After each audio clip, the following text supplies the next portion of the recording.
Kita mulai nggih. Assalamualaikum warahmatullahi wabarakatuh. Bismillahirrahmanirrahim. Alhamdulillahirabbil alamin. Wa bihi nasta'inu ala umurid dunya waddin. Wassalatu wassalamu ala asyrafil anbiya'i wal mursalin. Sayyidina wa habibina wa syafi'ina wa qurrati a'yunina wa maulana Muhammadin wa ala alihi wa ashabihi wa dzurriyyatihi ajma'in, amma ba'd. Asyhadu an la ilaha illallah wa asyhadu anna Muhammadar Rasulullah wa ufawwidu amri ilallah, innallaha basirun bil ibad. Hasbiyallahu la ilaha illa huwa alaihi tawakkaltu wa huwa rabbul arsyil azim. Qala Allah ta'ala fi kitabihil karim hikayatan an nabiyillahi Musa alaihi salam. Rabbi syrah li sadri wa yassir li amri wahlul 'uqdatam min lisani yafqahu qawli. Para asatidah, para ibu-ibu sekalian, hafizani wa hafizakunallah, bil khusus segenap pengurus majelis ta'lim ibu-ibu Masjid Baitul Jihad, yang semoga pengurusnya dan jamaahnya selalu dalam naungan rahmat, barakah, perlindungan serta bimbingan Allah Subhanahu wa taala. Amin, Allahumma amin, insyaallah.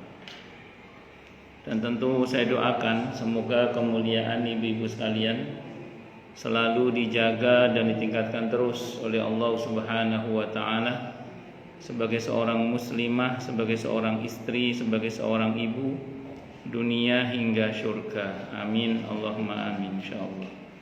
Allahumma inna nas'aluka ilman nafi'a wa rizqan thayyiba wa amalan mutaqabbala wa fatahallahu lana futuhal arifin. Allahumma inna na'udzubika min ilmin la yanfa' wa amalin la yurfa' wa qalbin la yakhsha' wa du'a la yusma'. Allahumma ati anfusana taqwaha wa zakkiha anta khairu man zakkaha anta waliyuha wa maulaha. Allahumma barik lana fi sya'bana wa ballighna ramadhana. Semoga Allah berkahi kita semua di akhir-akhir bulan Sya'ban ini, dan semoga Allah hinggakan kita ke Ramadan dalam keadaan sihah wal afiyah, dalam ketaatan kepada Allah dan Rasulnya Muhammad sallallahu alaihi wasallam, dan semoga kita semua lulus sebagai alumnus terbaik Ramadan dengan gelar muttaqin, bahkan lil muttaqina imama. Amin, Allahumma amin, insyaallah. Para ibu-ibu sekalian, hafizani wa hafizakunallah. Sekarang halaman 711 nggih. Betul. 711. Iya betul. Saya tadi ngomong apa? 711. Nggih, 711 betul ya. Nggih, Bu. Berarti 711. Berarti saya ngomongnya kurang cetha tadi. 711 di pada benarkah orang yang telah masuk neraka mendapat syafaat itu? Gitu. Bismillahirrahmanirrahim. Qala al-muallif rahimahullahu taala wa nafa'ana bi ulumi fid dharain, amin. Benarkah orang yang telah masuk neraka mendapatkan syafaat? Saya pernah mendengar statement dari sebagian orang yang mengatakan yang namanya masuk neraka itu berarti selamanya. Berarti kalau sudah masuk neraka tidak akan masuk surga. Ada orang yang berkata begitu. Tapi itu perkataan yang tidak benar karena bertentangan dengan dalil. Karena dalil-dalil yang sahih yang ada itu justru orang yang masuk neraka asal masih membawa la ilaha illallahnya itu, diterima la ilaha illallahnya itu, selama tauhidnya masih ada dalam hatinya, maka ada kemungkinan dia itu selamat. Bahkan kalau kita baca dalam buku ini ada riwayat yang menyebutkan, bahkan ada dalam kumpulan Sahih Hadits Qudsi, bahkan itu disebutkan bahwa nanti syafaat Nabi kita Muhammad sallallahu alaihi wasallam tentu semua dengan izin Allah, bahkan bisa menjangkau orang yang hatinya itu kosong, hitam, maksudnya nggak ada kebaikan sama sekali kecuali satu titik saja. Dan satu titik itu adalah la ilaha illallah. Itu yang saya sering berseloroh. Saya membayangkan ini orang pas akad nikah, dia ceritanya mu'alaf, serius banget syahadatnya. Setelah itu dia nggak mengamalkan agamanya, tapi dia tidak pernah bergeser dari syahadatnya itu hingga akhir hayatnya. Ya, itu saya membayangkan orang-orang seperti itu barangkali. Sehingga kemudian ya dia masih bisa diselamatkan karena satu titik putih yang isinya adalah la ilaha illallah. Itu seperti itu. Tentu harapan kita jangan sampai masuk neraka lah. Semoga kita termasuk yang Allah masukkan dalam surganya tanpa hisab, tanpa azab. Amin. Allahumma amin. Itu harapan kita. Rasanya kok nggak mungkin, Ustaz? Memang rasanya nggak mungkin, tapi kan kita harus berharap kepada Allah. Bukti bahwa kita ini butuh pertolongan Allah. Ngoten nggih. Ya, Nabi itu nyuruh kita minta surga Firdaus. Kita ini surga kelas ekonomi belum tentu pantas ya. Suruh minta surga Firdaus. Tapi kan Nabi yang nyuruh, ya kita taati perintah beliau. Dan itu menunjukkan betapa kita betul-betul berharap agar nanti kita itu tidak hanya sekedar selamat dari siksa api neraka, tapi kita mendapatkan rahmat Allah. Di mana rahmat Allah di akhirat itu ya surga itu. Itu seperti itu. Makanya jangan kita mencela orang yang ingin masuk surga. Kenapa? Karena surga itu rahmat Allah.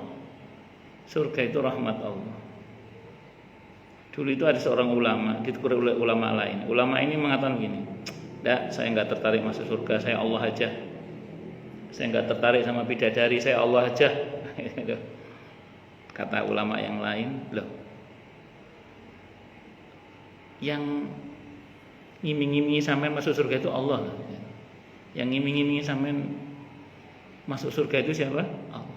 Dan Allah itu rahmat Allah. Oh ya sudah, kalau itu saya mau masuk surga." Artinya banyak orang menganggap bahwa surga itu semata-mata hanya kenikmatan indrawi yang itulah yang banyak orang cerita itu.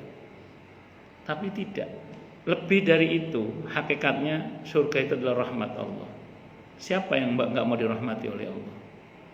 Ada beberapa orang misalnya secara salah beranggapan, saya tidak berkata ulama-ulama yang besar-besar yang pemahamannya dalam ya, seperti Rabi al-Adawiyah rahimahullah.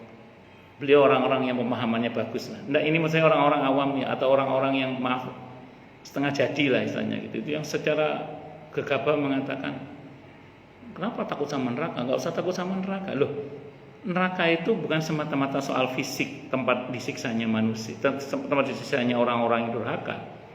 Tapi neraka itu lebih dari itu adalah dia murka Allah. Siapa yang mau dimurkai oleh Allah? Jadi di akhirat murka Allah itu yang neraka itu.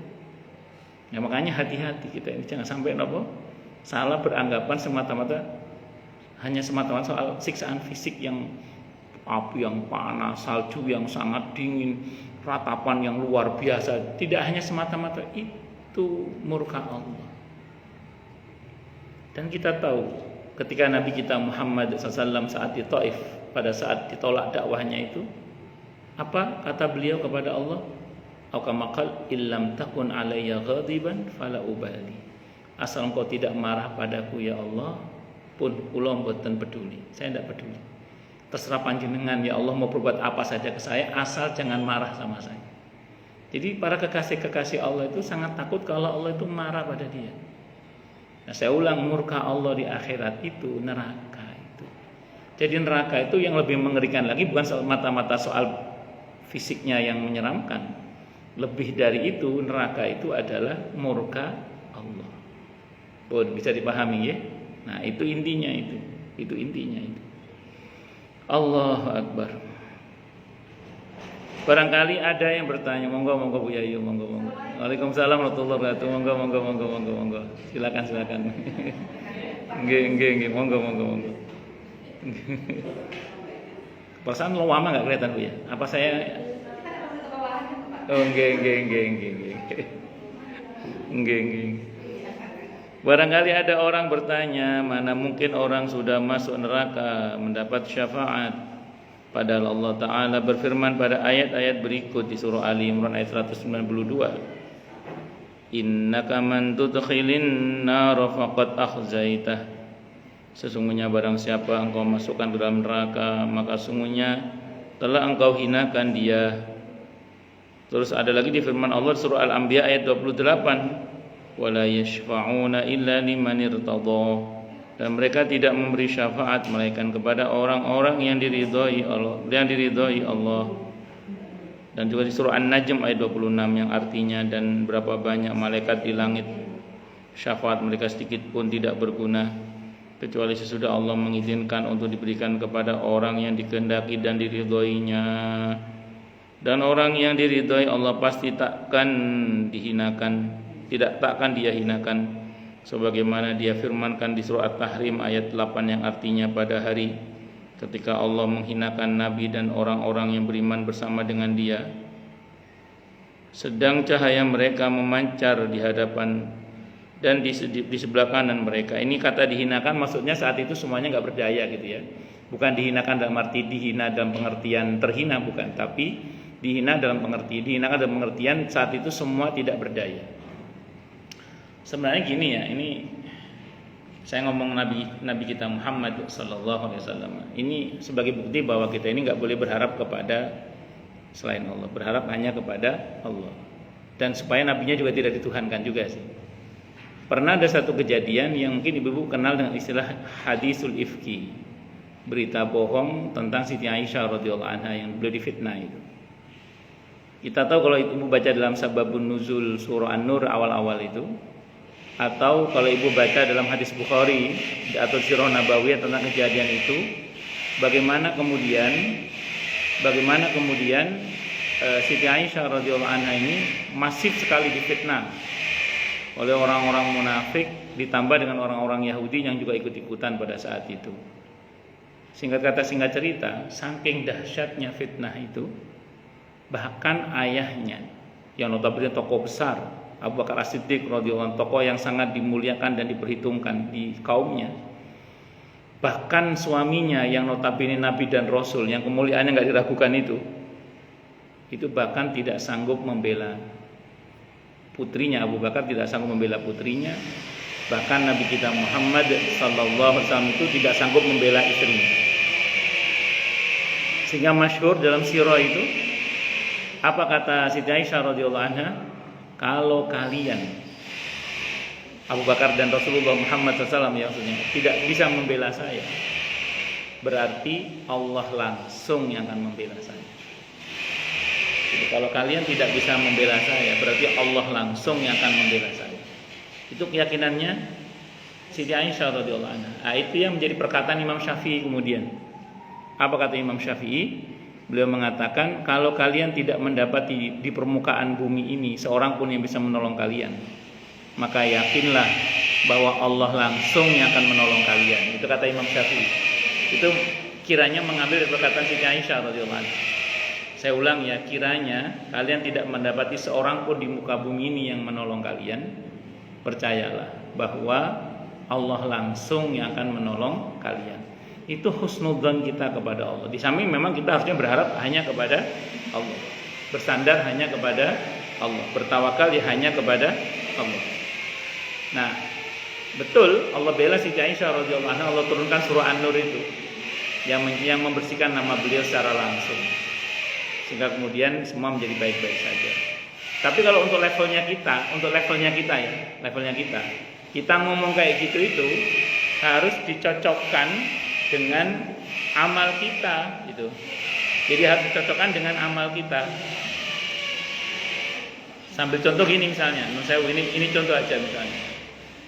Kalau kita misalnya berkata, ya kalau tidak ada seorang pun yang bisa menolong saya, berarti Allah langsung akan menolong saya. Pertanyaannya gini, selama ini amalan kita mencerminkan pertolongan Allah atau tidak? Itu pertanyaannya. Ya, saya ulang ya. Selama ini amalan kita mencerminkan pertolongan Allah atau tidak? Itu pertanyaannya.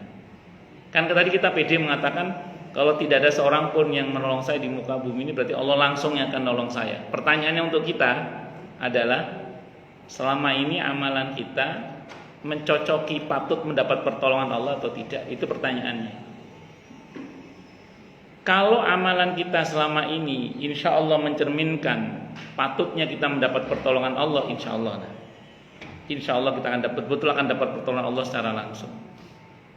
Tapi maaf, nggak ada orang yang nolong kita, itu lebih kepada karena kita selama ini judes, pakai dal, sombong, ngomongin nyelekit, sering menghina orang. Ya kalau begitu jangan kepedean mengatakan Allah langsung yang akan menolong saya. Nah, pertanyaannya, kelakuanmu selama ini nggak cocok dengan pertolongan Allah, kamu kepedean akan ditolong oleh Allah. Bisa dibayangkan nomor. Kita nggak usah jauh-jauh. Saya tidak tahu pernah ngalami apa tidak. Pernah apa buatan gini, jenengan ngalami gini. Kalau orang butuh kita, kita ada. Begitu kita butuh orang, nggak ada semua. Tidak tahu pernah ngalami apa enggak, saya nggak tahu pernah ngalami apa. Jadi pas orang butuh kita, kita ada gitu. Pas kita butuh, orang nggak ada semua. Allahu Akbar. Ya mungkin pernah ngalami guys. Ya, kalau gitu itu jangan baper gini ya. Ya Allah gimana sih selama saja aja gitu. Kalau gitu itu kayak pakai ilmu Imam Syafi'i tadi itu, atau pakai tadi yang kiranya diambil dari Sayyidah Aisyah radhiyallahu anha tadi itu.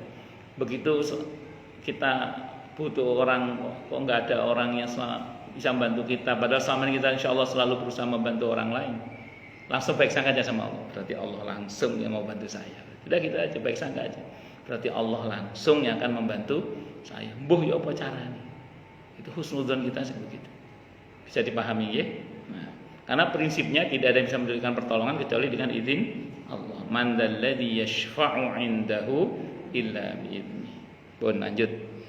Oh, bahwa kita datang kepada seseorang untuk minta tolong, tidak ada masalah karena ada perintah untuk saling tolong menolong toh. Tapi hati tetap berharap hanya kepada Allah.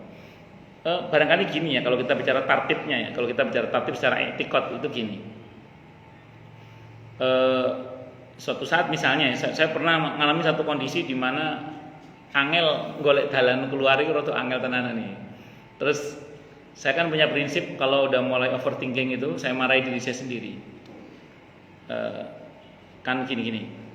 Perintah berpikir itu ada nggak dalam Al-Quran? Ada, bahwa bahkan jumlah perintah berpikir itu hampir sama dengan jumlah perintah berzikir di Al-Quran itu. Ulil albab itu menggabungkan antara zikir dan fikir, itu ulil albab. Jadi saya itu punya prinsip gini, selagi saya tak pikir.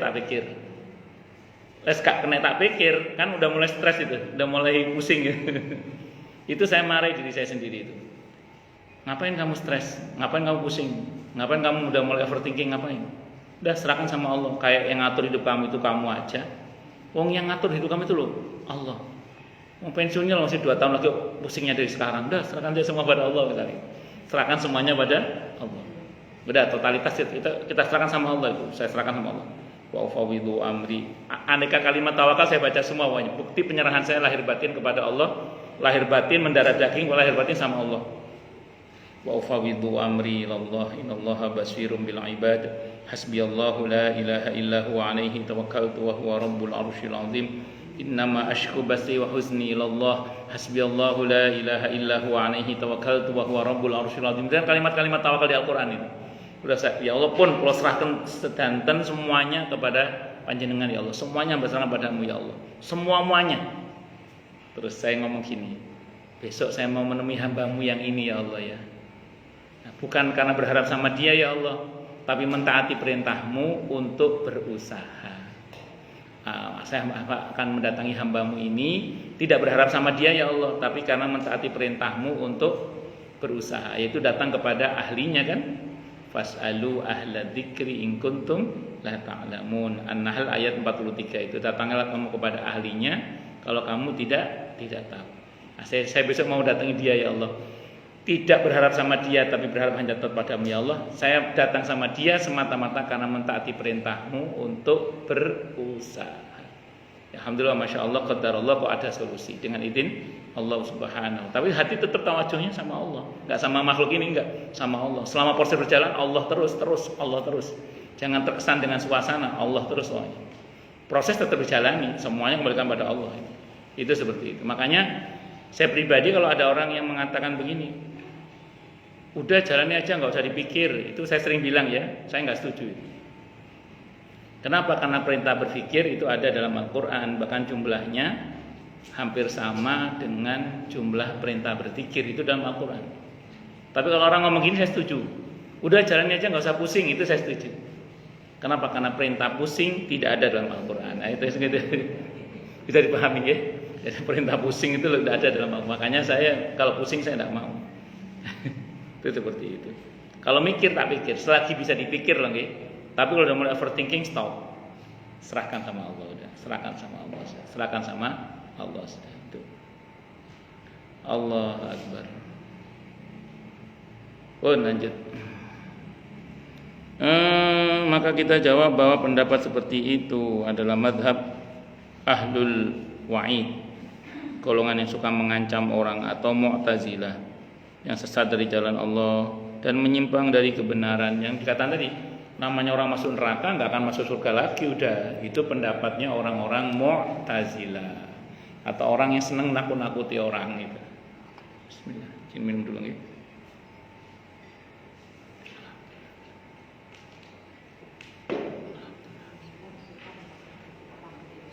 Apa?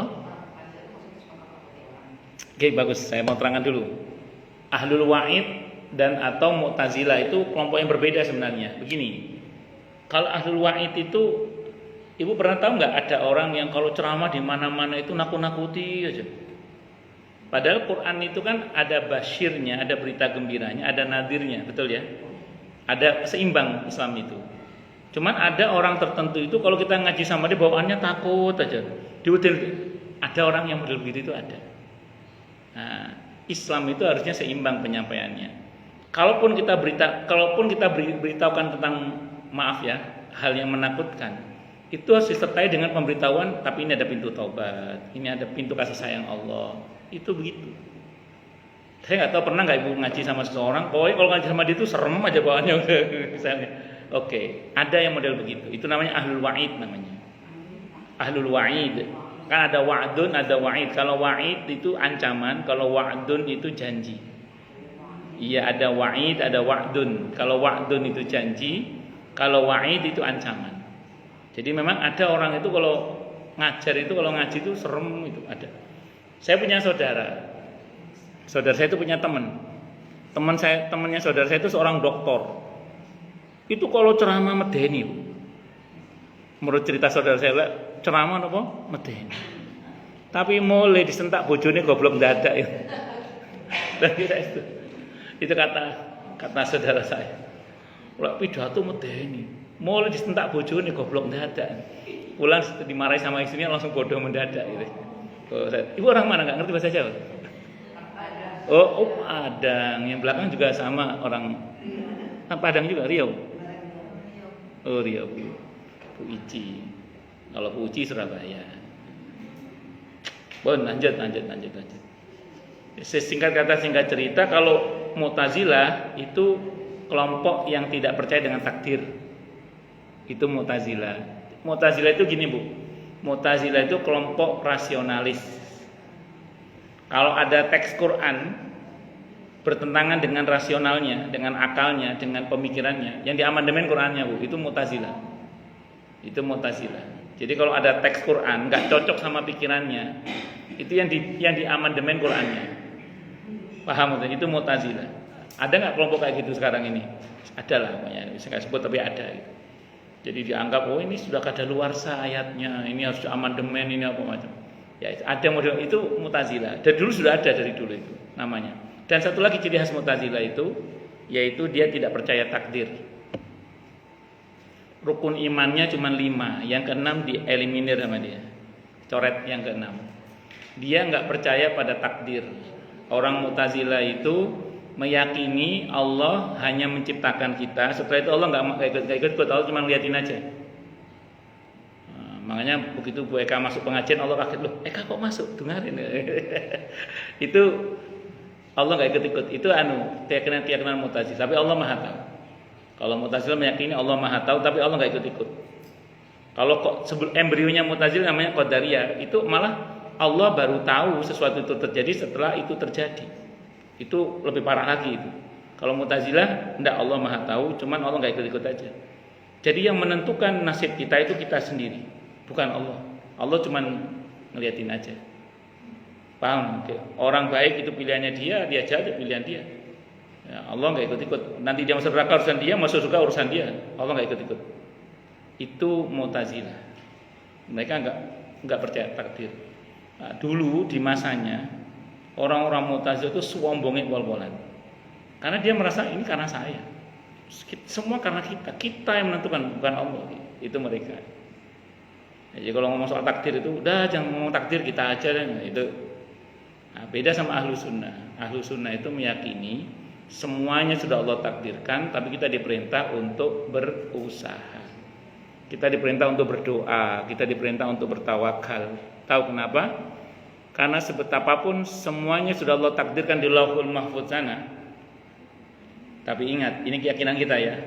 Allah sebagai pemilik Lauhul Mahfuz berhak bertindak di luar ketentuan Lauhul Mahfuz. Yang kena aturan Lauhul Mahfuz itu kita makhluk. Allah enggak kena aturan Lauhul Mahfuz. Yang kena aturan Lauhul Mahfuz siapa? Kita makhluk. Allah enggak kena. Benar teori pendidikan ya, yang mengatakan coba pegang hidung gitu. Kita langsung pegang kuping pada itu. Tadi saya nyebut makhluk, ibu nyebut Allah karena tangan saya ke sini. Iya dah. Jadi singkat kata, singkat cerita itu begitu. Itu Mu'tazilah. Ngoten nggih, Bu? Itu. Jadi kalau Mu'tazilah itu dia enggak percaya sama takdir. Di samping tadi itu dia sangat mengedepankan rasionalitas. Tuh. Kalau dalam Ahlussunnah pikiran tetap dipakai. Tapi pikiran harus tunduk kepada wahyu. Jadi wahyu menundukkan akal, akal yang dikuasai wahyu menundukkan nafsu. Itu Ahlussunnah. Jadi akal kita harus tunduk pada ketentuan wahyu. Wahyu, akal yang tunduk kepada wahyu menundukkan nafsu. Itu urutannya. Jangan dibalik. Akal dikuasai nafsu. Nafsu yang akal yang dikuasai nafsu menguasai wahyu. Nah, itu yang bahaya nanti. Bisa mempermainkan agama itu nanti. Itu seperti itu. Dan masing-masing punya pendekatannya. Ya, yang betul kalau dalam pemahaman Ahlussunnah adalah tadi akal dikuasai wahyu, akal yang dikuasai wahyu menguasai nafsu. Nah, itu baru benar itu. Kita kan insyaallah jadi manusia yang benar itu. Nah, kalau dibalik bahaya nanti. Itu seperti itu. Wallahu a'lam bishawab. Allahu akbar. Makanya kalau saya pribadi ya kalau diskusi dengan seorang teman ketika dia menyampaikan dalil Quran dan Sunnah misalnya, saya kedepankan sami'na wa ata'na secara mental. Secara mental saya mengedepankan sami'na wa ata'na. Tapi bahwa setelah itu dia mulai menyampaikan penjelasannya dan saya tidak sepakat dengan penjelasannya, itu beda bab.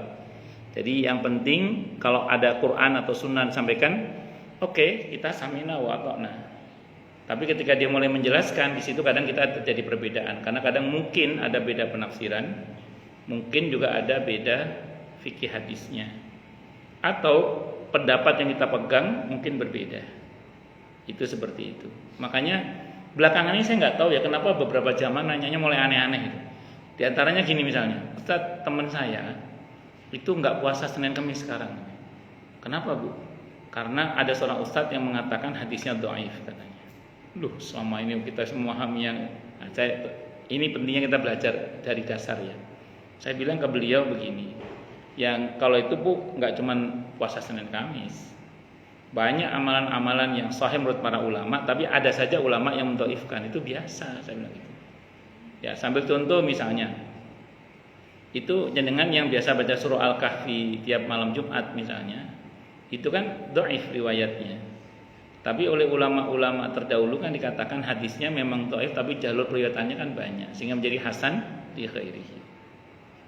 Nah, Ibu tahu nggak baca ayat kursi setelah sholat itu yang kata Nabi tidak ada penghalang antara dia dengan surga kecuali kematian. Itu kalau di fikih sunnah hadisnya kalau nggak hasan sahih.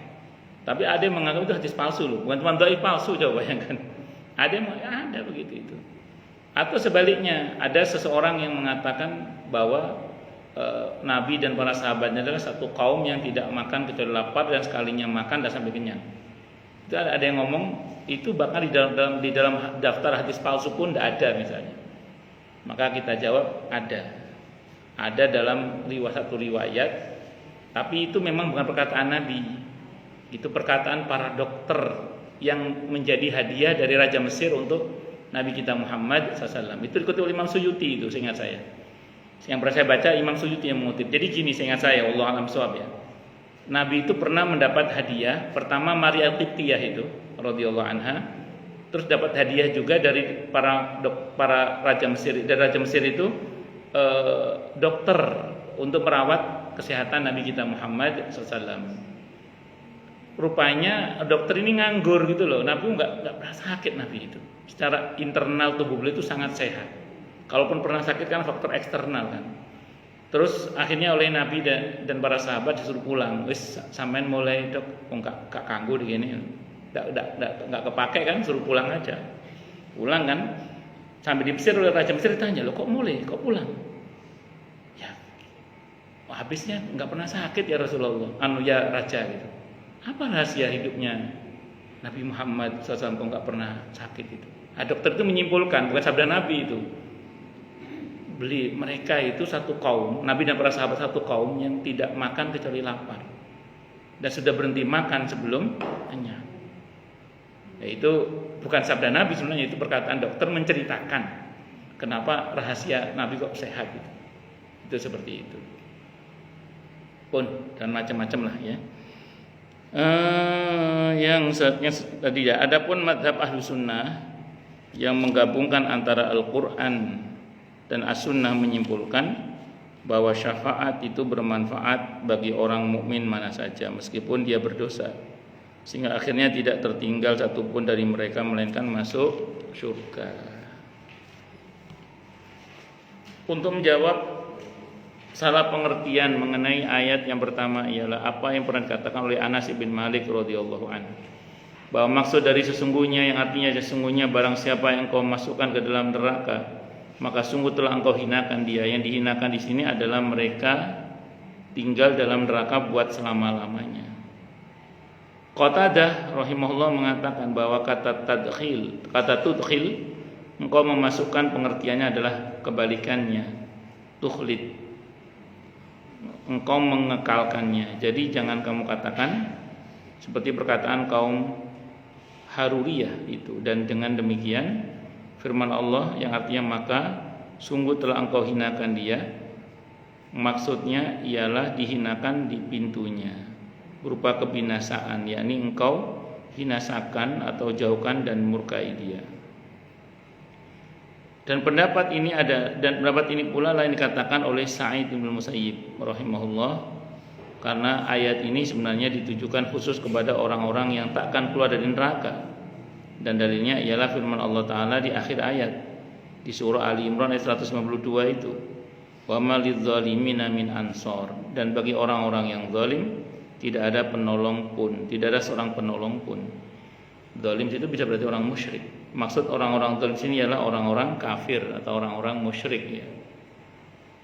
Jadi maksud dalam ayat tadi yang dikatakan akhzaitah man tudkhilin nar faqad akhzaita, itu maksudnya orang-orang yang zalim atau orang-orang yang kafir atau orang-orang yang berbuat syirik besar maksudnya, yang notabene mereka itu tidak akan masuk surga alias kekal di neraka selama-lamanya.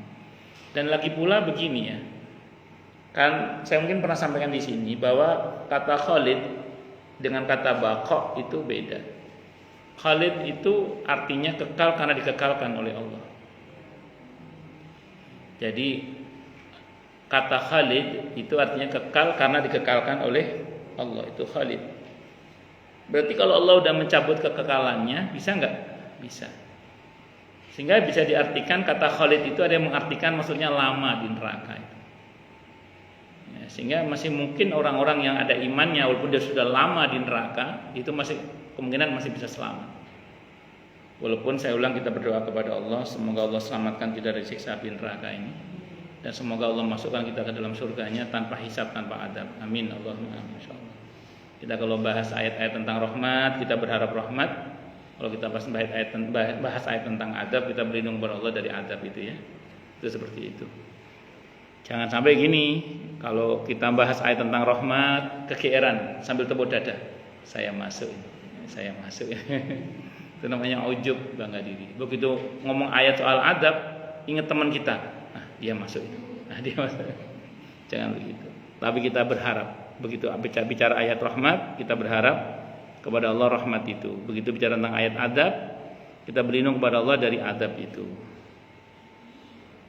Dan kalaupun kita anggap ayat ini ditujukan kepada ahlu tauhid, misalnya yang berdosa, umpamanya, maka boleh jadi yang dimaksud kehinaan di sini ialah malu, maksudnya malu, dipermalukan. Karena kata khazia, khazayah artinya malu. Pelakunya disebut khazian. Jika perempuan disebut imra'atun khazianah. Demikian kata para ahli ilmu ma'ani. Jadi kehinaan orang-orang mukmin pada saat itu yang dimaksud ialah bahwa mereka malu terhadap para penghuni neraka lainnya dan pemeluk agama lain karena sama-sama masuk neraka sampai dengan keluarnya mereka dari sana. Berbeda dengan kehinaan yang dirasakan orang-orang kafir yang berarti kebinasaan dalam neraka tanpa ada kematian. Adapun orang-orang mukmin mengalami kematian di sana, jadi kehinaan dan kerendahan mereka masing-masing berbeda. Saya mau terangkan dulu nih. Ini kan tadi dikatakan mereka merasa malu. Kok bareng sama orang-orang kafir masuk neraka. Nanti ada ayat di sini seingat saya lupa ya. Hadis kayaknya di sini. Tapi kitabnya ada. Jadi seingat saya. Di sini ada nanti atau sudah. Kayaknya kalau kita ada menjelang akhir untuk buku 1 kayaknya sudah. Di sini ada dulu gini. Ketika orang beriman masuk neraka itu, orang-orang kafir itu berkata begini sama orang beriman itu. Tibane padha wae awakmu jarene ternyata sama saja kamu katanya beriman ujungnya masuk neraka. Kami yang memang kafir yang masuk neraka. Begitu orang kafir ngomong kayak gitu, Allah enggak terima. Akhirnya orang beriman itu dimasukkan surga oleh Allah. Ya, itu yang dimaksud bahwa orang yang beriman itu enggak akan kekal selamanya. Saya coba cari ya sih. Siapa tahu di sini ada, tapi kitab ini ada ya. Oh, kalau itu berarti dia tidak merasakan siksa. Ya, kalau orang kafir merasakan siksa, itu orang beriman. Tapi nanti saya terangkan insyaallah.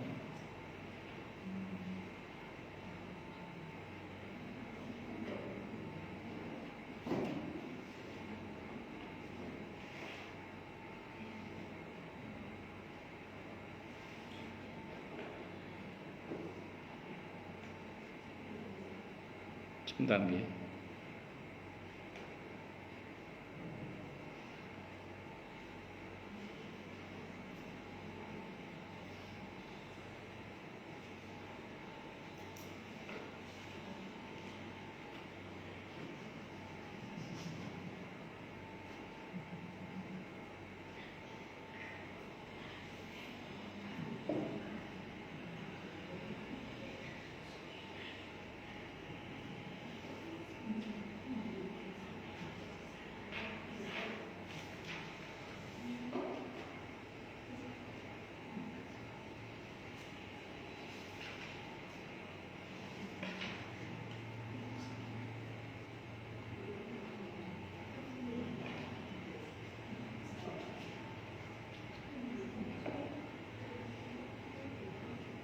Saya lupa sini, tapi ada saya pernah baca di sini seingat saya. Bahkan kalau nggak salah ada juga dalam kumpulan Sahih Hadits Qudsi itu. Pokoknya intinya orang beriman itu selamat gitu aja. Pada akhirnya selamat gitu. Nah, termasuk tadi yang dalam liputan tadi bahwa ahli surga itu, orang beriman itu akan mengalami kematian di neraka, maksudnya tidak merasakan siksa. Tidak merasakan siksa alias ya enggak kayak orang kafir yang la yamutu fiha wala yahya. Dia bilang mati enggak mati, dibilang hidup juga enggak hidup. La yamutu fiha wala yahya. Wis gak mutu kakean gaya, itu orang-orang ahli neraka. Terus kemudian untuk menjawab soal pengertian tadi, tadi sudah. Dan selanjutnya orang-orang mukmin yang masuk neraka itu keluar darinya, kemudian mendapat syafaat dari orang-orang yang diizinkan Allah untuk memberi syafaat dan rahmat dan perkenan Allah yang Maha Pengasih, sebagaimana yang akan diterangkan lebih lanjut pada bab sesudah ini. Dan sejak itu mereka menjadi orang-orang yang diridhoi, yang benar-benar diridhoi Allah. Kemudian tidak ada lagi izin memberi syafaat kepada seorang pun. Jadi pada akhirnya mereka selamat dengan izin Allah Subhanahu wa taala melalui orang-orang yang Allah izinkan memberikan syafaat. Di antaranya siapa? Teman dekat kita ya. Hadisnya Sahih riwayat Ibnu Majah itu. Ketika ada seseorang yang masuk surga, orang itu bertanya, "Ya Allah, mana teman saya?" Yang dulu lihat di situ ya, yang dulu sholat bareng sama saya, yang dulu pernah puasa bareng sama saya. Rupanya dijawab oleh Allah, untuk versi hadis itu, temanmu yang ditanya itu ternyata di neraka. Kata Allah, jemput dia untuk diajak bareng-bareng masuk surga. Itulah pentingnya kita punya teman yang baik. Pentingnya kita punya komunitas yang baik. Saya sering sampaikan sini nggih, monggo punya komunitas goes silahkan, enggak apa-apa. Punya komunitas foto-foto silahkan. Punya komunitas yang selama hukumnya mubah silahkan, enggak apa-apa. Tapi harus punya komunitas seperti ini, majelis ilmu harus punya. Yang mudah-mudahan nyambung ke rombongan intinya, yaitu Rasulullah Muhammad sallallahu alaihi wasallam. Allah Akbar, karena kita kan tidak tahu kita nanti masuk dalam kategori yang mana. Tentu lagi-lagi kita berharap pada Allah semoga kita semua min ashabil jannah. Amin. Allahumma amin insyaallah. Ashabul jannah itu berarti orang-orang yang punya sertifikat surga. Kalau ahlul jannah orang yang punya KTP surga. Nah, kita semoga min ashabil jannah. Tidak hanya punya KTP surga tapi punya sertifikat surga. Mudah-mudahan nggih. Amin insyaallah. Dengan demikian orang mukmin yang dikeluarkan dari neraka itu tidak perlu lagi menerima balasan setimpal atas dosanya, karena dosanya telah dihapus dengan adanya syafaat itu. Bahkan dia kemudian diizinkan untuk digabungkan dengan orang-orang lain yang mendapat keberuntungan dan kesenangan. Walhamdulillahi rabbil alamin. Gambaran syafaat itu kira-kira gini deh Bu. Ini gambaran syafaat aja ya. Saya punya jamaah seorang dosen, mungkin jangan ada yang dosen juga ya. Beliau cerita sama saya gini. Suatu saat ada mahasiswa saya Ustaz, itu minta nilainya dikatrol. Sekarang dia nggak lulus lah, minta dikatrol. Atau lulus tapi nilainya jelek, saya lupa. Pokoknya intinya minta dikatrol nilainya gitu. Kata dosennya yang notabene jamaah saya itu ngomong gini sama mahasiswa itu. Coba kasih saya alasan dengan apa saya akan membantu nilai kamu. Bukan tidak mau bantu, tapi kasih saya alasan. Coba, ini absen kamu jelek banget. Aktif kamu di kelas juga hampir tidak ada, malah cenderung resek kalau. Terus tugas-tugas juga banyak yang tidak kamu. Secara perangai kamu juga kurang bagus. Terus saat itu ya ceritanya gitu. Gampangan, ayo tunjukkan dengan apa saya akan menaikkan nilai kamu itu dengan apa coba. Nah, kira-kira begitulah kalau kita itu berakhlak yang mulia dengan izin Allah ya. Kita berbuat lebih dengan yang sunnah-sunnah misalnya. Kita insya Allah lah. Kalaupun misalnya nilai kita itu tidak lulus misalnya, itu masih ada alasan dalam tanda kutip ya, untuk kita patut mendapatkan syafaat hingga menjadi orang yang lulus. Kira-kira gitu. Dan itu kan di bab tentang syafaat, ketika ada orang di timbangan di mizan itu kebaikannya, dan yang sudah kita bahas kemarin ya, itu kurang kebaikannya itu, kalah oleh keburukannya. Maka apa perintah Allah dalam hadis qudsi yang beberapa riwayat itu? Dan Allah Maha tahu, coba cari amalan-amalan sunnahnya, ditimpakan di situ. Di situ ada yang menang sudah ada, tapi ada yang belum menang juga. Maka kata Allah, coba lihat akhlaknya, budi pekertinya. Ini berat sekali timbangan akhlak ini. Ini aja udah ada yang menang, tapi nyatanya di bang kita semua masih kalah juga kan? Datang puasa, datang Al-Quran, masih kalah juga. Terakhir ini yang buat dia menang dengan izin Allah. Bitokoh itu kartu yang isinya la ilaha illallah. Ini menurut Imam Al-Qurtubi kemarin ada banyak pendapat ulama, di antaranya adalah orang yang memang senang zikir la ilaha illallah dan itu ditancapkan betul dalam hatinya, sehingga lahir batin dia betul-betul la ilaha illallah. Tidak ada Tuhan selain Allah, tidak ada yang bisa memberi rezeki saya kecuali Allah, tidak ada yang bisa menolong saya kecuali Allah, tidak ada yang bisa menyelamatkan saya kecuali Allah, tidak ada yang kecuali Allah. Isbat Allah menafikan makhluk. Isbat Allah menafikan makhluk. Isbat Allah itu menafikan makhluk. Artinya kita ini bisa karena dibisakan oleh Allah. Kita ini mampu karena dimampukan oleh Allah. Kita ini ada karena diadakan oleh Allah. Makanya hati-hati dengan penyakit ujub, bangga diri.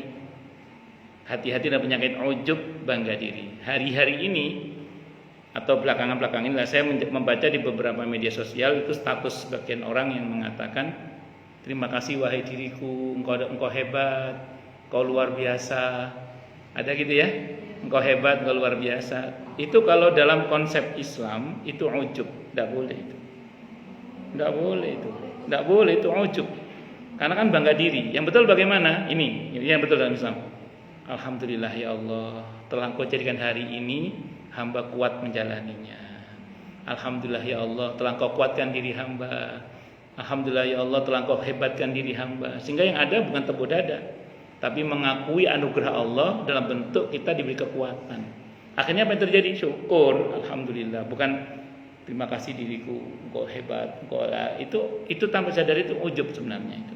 Hati-hati aja sih itu. Takutnya kepleset atau ujub beneran gitu.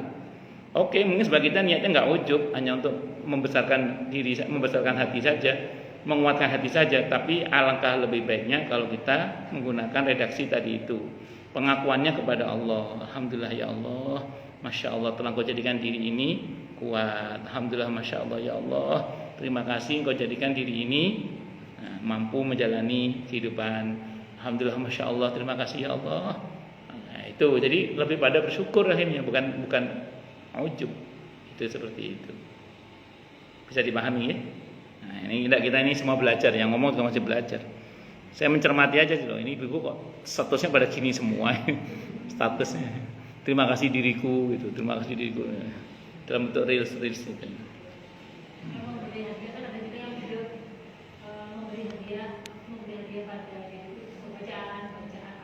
Oh Al-Fatihah. Kalau itu doa itu tidak ada masalah. Ya Al-Fatihah untuk diriku, Al-Fatihah. Saya dulu dari ketika masih di pesantren pun memang kalau kita baca Fatihah itu selalu kita libatkan kita syai'ulillahi lana wa lahumul Fatihah. Jadi tidak hanya Fatihah untuk kita tapi juga untuk orang lain juga. Tidak hanya orang lain tapi untuk diri kita. Itu dari saya masih di pondok dulu memang begitu. Itu kalau itu konteksnya doa kalau itu. Doa kan Fatihah itu doa. Fatihah itu ruqyah, Fatihah itu doa. Jadi enggak ada masalah kalau itu. Wallahu a'lam bishawab. Nggih.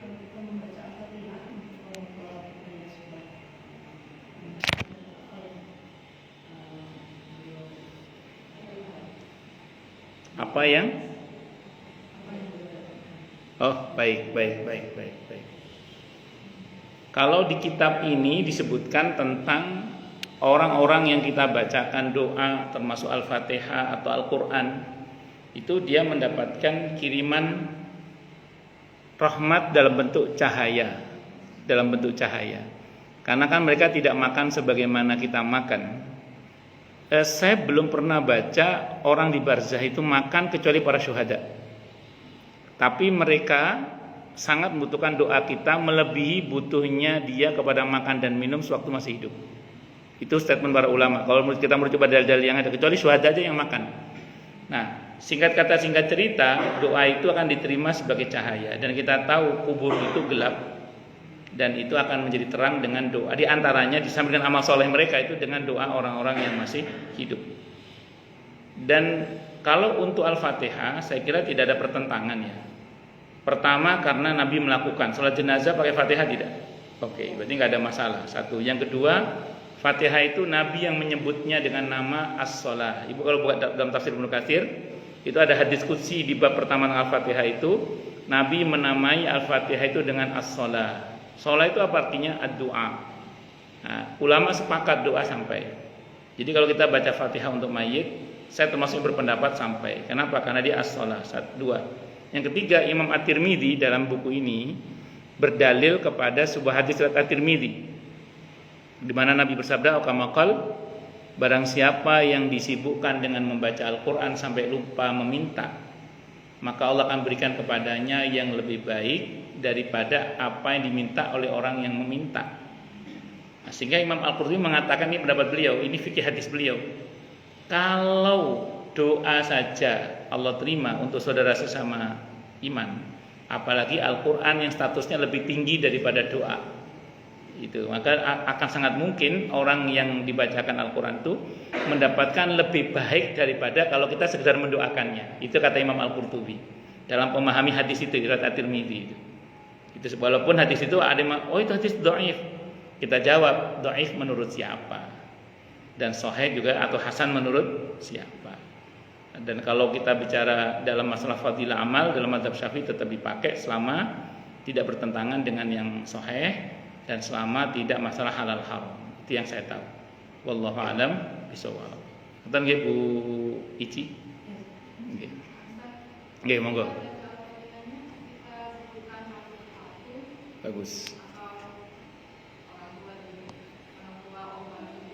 Nggih, bagus. Kalau saya secara pribadi saat mendoakan orang tua saya itu seneng aja sih nyebut nama beliau. Bapak saya, bin kakek saya, sama nenek saya sebut biasanya. Terus wa usuli mafuli wa ribaitim semua saya sebut. Senang aja nyebut itu. Tapi kadang ya untuk beliau semua Al-Fatihah misalnya. Kadang ya tidak ada masalah. Allah Maha tahu. Kita menyebut tidak ada masalah, tidak menyebut juga tidak ada masalah. Cuma kalau saya senang aja nyebut karena senang aja kayak doain anak-anak saya. Itu doain mertua saya. Itu saya senang aja nyebut nama beliau. Senang aja nyebut. Tanpa kita sebut pun Allah Maha tahu. Allah Maha tahu. Oh, Ibu terserah mau berapapun. Saya biasanya ya saya ulang-ulang aja. Tapi tidak nyebut satu-satu enggak. Pokoknya untuk mereka sama Al-Fatihah terus saya baca berulang-ulang kadang beberapa semaunya saya. Ya. Ya, kadang saya baca 11 kurang puas sampai 33 kadang. Suka-suka saya. Tentunya asal itu kita dengan ikhlas melakukannya, tentu itu lebih baik insyaallah. Enggak bareng di awal terus Fatihah bareng. Kalau saya pribadi gitu. Kecuali doa-doa khusus ya barangkali. Misalnya ini anak saya lagi ujian, kita doakan semoga dia dimudahkan oleh Allah. Kita Fatihai berapa kali. Nanti anak satunya lagi daftar PNS atau ASN misalnya, kita doa ya itu satu-satu, tidak ada masalah. Itu bebas sebenarnya Bu, tidak ada aturan khusus lah. Allah Maha tahu kok. Cuman kadang saya itu ngikuti hati saja. Saya lagi pengen baca. Kadang setelah Fatihah, kok lagi pengen baca surah apa ya? Saya baca surah apa suka-suka, nggak harus Yasin ya apa saja. Lagi pengen baca saya baca. Lagi pengen gitu. Namanya lagi pengen. Nah, itu seperti itu. Ngoten nggih? Wallahu a'lam bishawab. Nggih, monggo.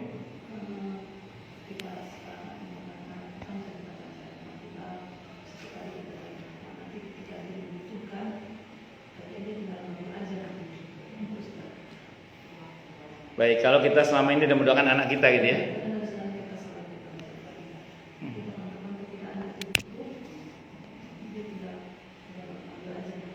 Sebenarnya kan gini Bu ya. Hak kita dari mendoakan itu adalah pahala sebenarnya. Itu hak kita dari Allah. Itu pahala itu. Mengenai ijabah itu yang terserah Allah. Tapi tidak usah khawatir, Allah sudah janji. Karena Allah sudah janji berarti doa itu pasti dikabulkan. Nah, cuman pengabulan doa itu seringkali kan kembali pada kebijakan Allah. Sehingga gini, sebenarnya Bu, kalau orang tua kita atau kita sebagai orang tua sudah mendoakan anak-anak kita, maka tinggal bagaimana anak-anak kita itu membangun kepantasan untuk pantas menerima isi doa kita itu.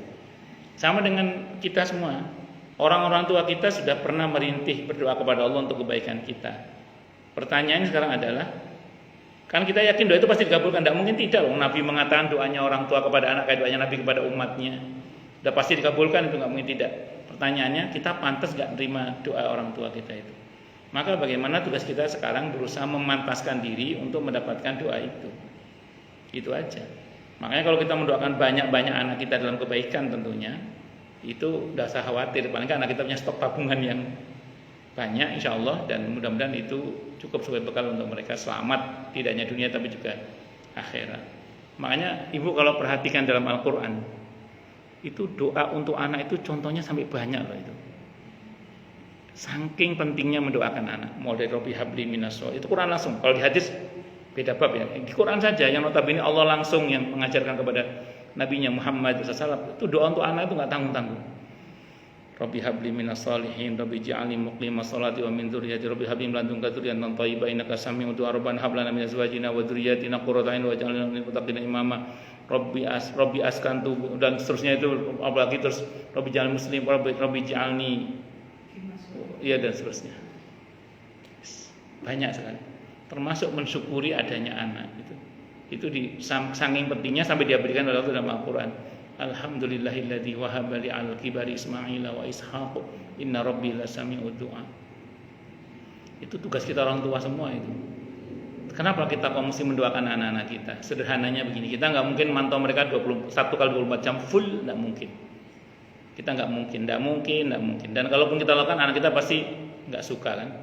Mama kan gitu.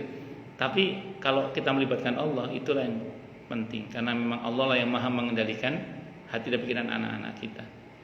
Kalau saya lihat, semoga Allah selamatkan anak-anak kita, semoga kita juga, ya amin Allah. Itu media sosial kan luar biasa sekarang itu. Luar biasa. Pemikiran kiri, pemikiran kanan, ateis, agnostik, macam-macam, gak karu-karuan, ada semua di media sosial itu.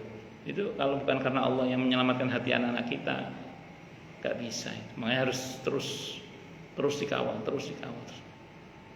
Saya itu ada beberapa jamaah saya itu yang anaknya itu punya pikiran bunuh diri, itu ya ada. Nauzubillah min dzalik. Artinya ya itulah pentingnya kita berdoa itu. Doa terus. Itu seperti itu. Bukan apa-apa, karena Allah yang mengendalikan. Saya kalau ada orang cerita gitu bukan apa-apa. Apa yang terjadi pada anak dia itu bisa terjadi pada anak-anak kita juga sama. Itu aja. Dan sebagaimana kalau ada kasus rumah tangga, saya sering bilang ke orang-orang, diam. Karena apa yang terjadi pada orang lain itu bisa terjadi pada rumah tangga kita juga sama, bisa. Makanya kita diam. Karena prahara rumah tangga itu bisa terjadi pada siapa saja, termasuk pada kita. Jangan salah itu. Allah, ada suami istri berantem karena ketahuan suaminya atau istrinya selingkuh. Tapi ada suami istri itu tenang, damai karena dua-duanya selingkuh. Itu ada. Ya, itu itu.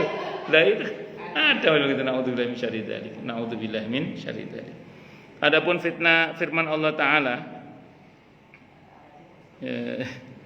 dengan demikian orang mukmin dikeluarkan dari neraka itu tidak perlu lagi menerima balasan setimpal atas dosanya karena sudah diampuni. Karena dosanya telah dihapus dengan adanya syafaat itu. Bahkan dia kemudian diizinkan untuk digabungkan dengan orang-orang lain yang mendapat keberuntungan dan kesenangan. Walhamdulillahirabbil alamin. Adapun firman Allah Taala yang artinya pada hari ketika Allah tidak menghinakan ketika Allah, berarti saya tadi baca terjemahnya salah ya, tidak ya. Tidak menghinakan Nabi dan orang-orang beriman bersama dengan dia. Maksudnya Allah tidak menyiksa Nabi dan tidak menyiksa orang-orang yang beriman.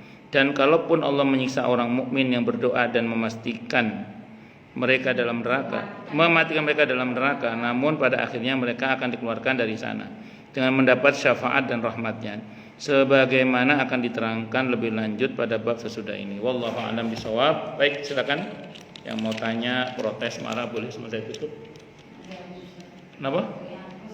Udah. Gitu. Ya, sudah 30 ya. Cukup nih, enggak ada lagi ya? Baik, kalau enggak ada kita tutup dengan hamdalah.